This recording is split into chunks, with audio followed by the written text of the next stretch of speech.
Hey learners, in today's class let us study about elements. आज की class में elements के बारे में हम पढ़ते हैं।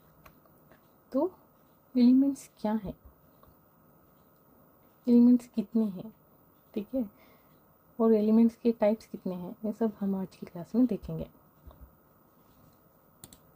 सो there are 118 elements in modern periodic table. Modern periodic table में टोटल 118 एलिमेंट्स प्रेजेंट की सिचुएशन में मौजूद हैं।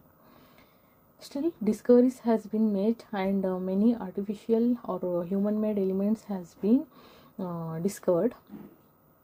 काफ़ी सारी डिस्कवरीज चल रही हैं और काफ़ी सारे आर्टिफिशियल एलिमेंट्स को प्रोड्यूस किया जा रहा है, लेकिन प्रेजेंट मॉडर्न पीरियोडिक टेबल में हम सिर्फ 118 एलिमेंट्स को देखते हैं as the point of view of studying. तो ये हमारा मॉडर्न पीरियोडिक टेबल है एंड इसमें हमको 18 कॉलम्स मिल जाएंगे और 7 पीरियड्स मिल जाएंगे। इसके बारे में हम डिटेल से जब हम मॉडर्न पीरियोडिक टेबल के कॉन्सेप्ट में आएंगे तो तब देखेंगे। अभी के लिए बस इतना है कि there are 118 elements in our modern periodic table, ये सिंबॉलिक फॉर्म में रिप्रेजेंट किया गया है। Then what are elements? Elements क्या है? अगर हम सिंपल तरीके के से कुछ एक्सप्लेन करना चाहें तो एलिमेंट्स आर सम सब्सटेंस और matter that which is made up of one or more similar kind of atom.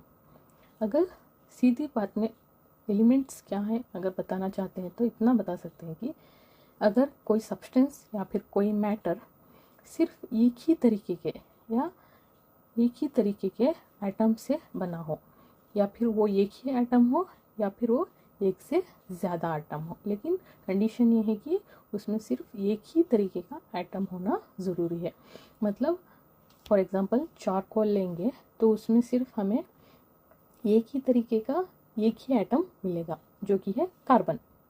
Diamond लेंगे एक ही तरीके का एक ही एटम मिलेगा, वो है कार्बन। इसको अंडरस्टैंड करने के लिए हमको इसकी क्लासिफिकेशन देखनी पड़ेगी या फिर एटॉमिसिटी देखनी पड़ेगी।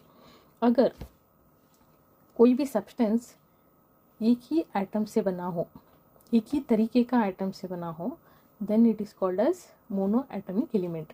If a substance or a matter is made up of only one type of atom, then it is called as monoatomic element. For example, carbon, argon, xenon and all the other noble gases. समझ में आई बात? ये सारे examples हैं mono atomic elements के लिए। मतलब ये किसी से कंबाइन नहीं करेंगे, इंडिविजुअली एग्जिस्ट कर सकते हैं। ना ही ये इलेक्ट्रॉन डोनेट करना चाहते हैं, ना ये इलेक्ट्रॉन्स एक्सेप्ट करना चाहते हैं। हाईली स्टेबल होते हैं, इंडिपेंडेंट होते हैं, किसी से मिलना नहीं चाहते, ठीक है। सिंपल शब्दों में अगर हम डायएटॉमिक एलिमेंट देखें तो एक ही तरीके के दो एटम्स कंबाइन होकर डायएटॉमिक एलिमेंट देंगे। फॉर एग्जांपल, दो ऑक्सीजन कंबाइन होकर हमको ऑक्सीजन गैस मिलेगा, दो नाइट्रोजन कंबाइन होकर हमको नाइट्रोजन गैस मिलेगा, दो हाइड्रोजन कंबाइन होकर हमको हाइड्रोजन गैस मिलेगा। इधर क्या हो रहा है, एक ही तरीके के दो एटम कंबाइन होकर हमको एक एलिमेंट दे रहे हैं, सो हम इसको क्या बोलेंगे, डायएटॉमिक एलिमेंट।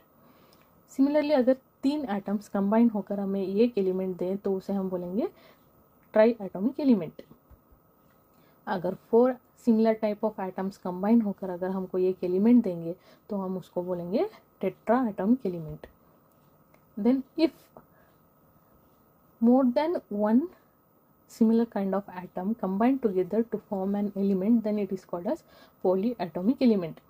एक से ज़्यादा एटम कंबाइन होकर अगर हमें एलिमेंट दे रहा है तो हम उसे क्या बोलेंगे, polyatomic element. For example, sulphur 8 sulphur 8 sulphur atoms combine together to form a one element. So atomicity क्या है? Atomicity, it is a number of atoms that constitute one molecule of an element. ये एक molecule of an element में कितने number of atoms हैं उसे हम क्या बोलते हैं, atomicity बोलते हैं। It is an ability to combine, ठीक है। इनडायरेक्टली अगर बोलेंगे तो it is an ability to combine, it indirectly defines the valency. Okay, atomicity is a characteristic property that defines the number of atoms that constitute in a molecule. ये एक molecule में कितने number of atom, similar type of atom constitute किए हुए हैं, वो कौन define करेगा? एटॉमिसिटी डिफाइन करेगा। If the atomicity is mono atomic then only one atom is present in an element. Mono atomic element one atom. अगर diatomic है तो सिमिलर टाइप के टू एटम्स कंबाइन होकर एक एलिमेंट को प्रोड्यूस करेंगे। ठीक है। Then what is the actual definition of element? Element are the basic structural unit of a substance. Element क्या है? वो basic structural unit of a substance है। किसी भी सब्सटेंस को आप अगर कंसिडर करेंगे तो वो सबसे बेसिक है, which can't be further divided into simple substance, जो कि फर्दर सिंपल सब्सटेंस में डिवाइड नहीं हो सकता। ठीक है, वही बेसिक है, वही एक्चुअल स्ट्रक्चरल यूनिट है जिसको आप फर्दर डिवाइड नहीं कर सकते।